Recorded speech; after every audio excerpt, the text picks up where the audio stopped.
Hi guys and welcome back to the Geek and Hermit.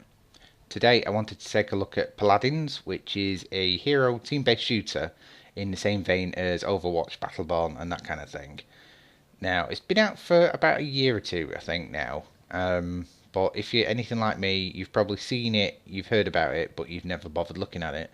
Because I've always kind of been on the Overwatches and stuff and it's kind of distracted me at the time. But I got a bit bored of that, so I thought, well, let's give this a go. And I just wanted to do a video because I've absolutely loved it so far. Now, with it being free to play, it's on Steam for free, it's on PlayStation, and it's on the Xbox. I don't think it's cross-platform. I think it's literally, just PlayStation versus PlayStation, etc. But what I like the way the game is built, because you start off with about 8 heroes unlocked-ish, something like that. And the usual, there'll be, I think it's either a weekly or monthly rotation. It must be weekly. And every week there'll be certain heroes that are free to play again, and that'll keep rotating so you can try different ones. Now, the heroes you can buy through in-game currency that you earn gold. And if at any point you notice at the top of my screen how much gold I'm amassing, you can unlock people pretty quick. I mean, okay, the brand new ones cost about 60,000 gold, but some of the old characters cost about 20,000. So you can play this and never put any money into it and eventually unlock all the characters. All you've got to do is just play. And I really like that idea. Now, there are loot boxes in the game, but again, it's just all cosmetic, and before anyone starts getting whiny and crazy, it's free to play. They've got to make the money somewhere, and if people want to pay for cosmetics and skins and things, fine. And to be honest, I've put that much time into this already, because early on, I started filming this because I knew I was going to do a video on it because I loved it, and obviously I've been playing it every day since, and of course, my rank has gone up day by day. But I just paid, what you can do, you can pay, I think it's about £12 I paid, which will unlock every current hero and every future hero they release. And I think it's just completely worth it, because I don't know how many heroes there are. There's quite a lot though. I mean, it must be 20 odd. And it's taken me a long time just to even go through and try them all. And I think it's just worth it. I mean, people always get het up about free-to-play games, but when it's done right, I don't mind. Because I could have quite easily played this for free and just bought every single character, but I'm a bit of a character whore and like to try everything, so if I can just pay once and unlock everything, I will do. Now, what this game does have is has like a card-based system, which they've changed apparently, looking at the notes, since. So you'll always have these certain amount of cards unlocked for each character and everyone will have the same. But what you can do, you get 15 points, so when you equip the I think it's 4 or 5 cards, when you do that, you can rank up the cards depending on how many points you've got left. It sounds more complicated than it is, basically. Oh yeah, it's 5 cards you have to unlock. So basically, you can equip them, and what they'll do, they'll assign different skills, like they'll increase your healing by 5%, 10%, increase your damage, or increase certain skills and put different spins on them. And what you can do, you can set up different card decks, which you can equip in match. So if you've got a tank character that you're playing, like a frontline character, you can gear it so your shields last longer, you've got more health, or you do more damage. And it's really very tactical. And I really like that idea, because you can put work into the game before you even go into a game. And what you can do with all the customizations and whatnot in the game, because you can, obviously when you unlock skins and whatnot, you can edit the characters how you want, and it feels like it's proper personalising it to you. So like I was saying before, if you want to make the tank character more damage based, or just literally be a damage sponge, you can just gear it that way. And that's a really good idea.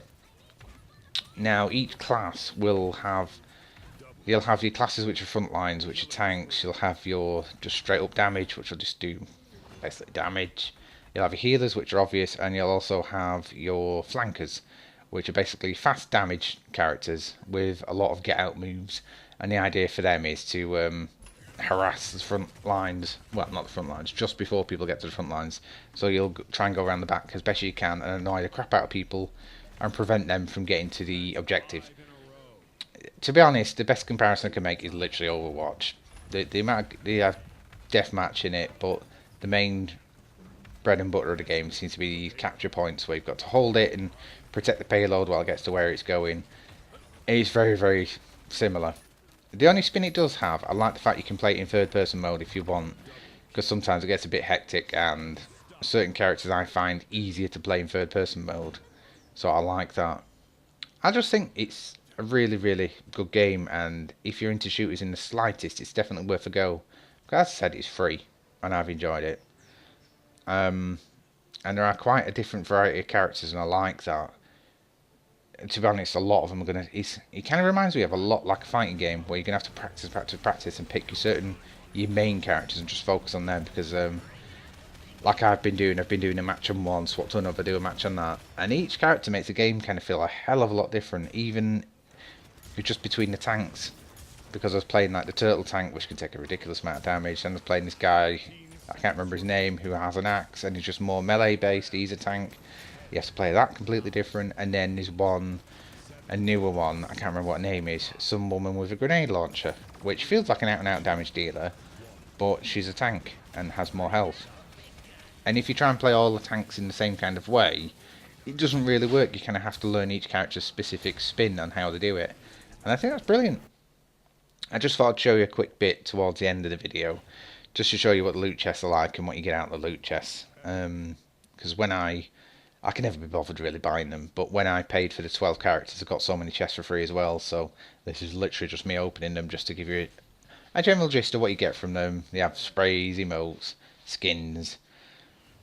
But yeah, like I said, it's really not that bad to earn gold on this.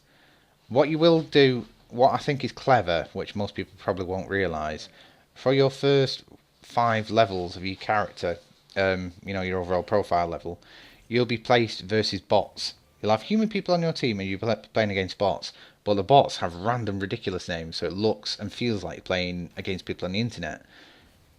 But at first, I thought that might be a bit of a cop out, but it's actually quite clever because as you're starting off, you actually feel like you're doing quite well in your early matches, even though you're kind of shit. And it gives you that incentive to keep going and going and going. Of course, when you get to level 5 and you put against real people all the time, you then realise you were playing against bots. But I think it's a good way to kind of steadily introduce you to the game, I think. Because people whinge about it, but I like that. And I like the fact that there are bots already encoded, so if this game ever goes under or whatever, the coding for the bots is there, so they probably introduce an offline mode, so I could at least play it afterwards once it's stopped. And I like that.